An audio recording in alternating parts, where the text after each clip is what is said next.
wall is 50 feet high, the outer wall behind you is 28 feet thick.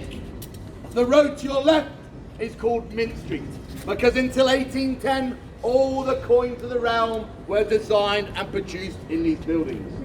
The buildings that house the mint are known as the casemate, or houses within the walls, and now serve as a combination for some of my fellow Yeoman water colleagues, their wives, their girlfriends, their unwanted children, their dogs and their cats.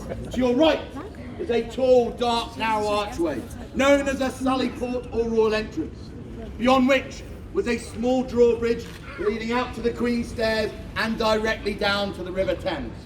Now, rather than travel through the narrow, packed streets of London, royalty and nobility would travel down that river in their luxurious barges, tie up by those stairs to enter the tower. Those gates are original and date back over 750 years old. It was exactly, ladies and gentlemen, beneath that archway that King Henry VIII got down on one knee and so lovingly greeted his second wife, Queen Anne Boleyn, mother of Queen Elizabeth I. Poor Anne was fated to return to the tower 3 years later, for a very different reason and for a very different gate. Now in front of you is the bell tower, so named because of the small white belfry at the top. It contains the oldest surviving curfew and alarm bell in the City of London. When sounded, an alarm would signal for all the gates to be closed, the drop gates lowered, the drawbridges raised, and all the battlements manned in defence, as you can see the archer on the top of the Beauchamp Tower. Now the bell tower is the strongest of the 13 towers within the inner wall. Now, due to its form of construction, prisoners were held in both of these chambers.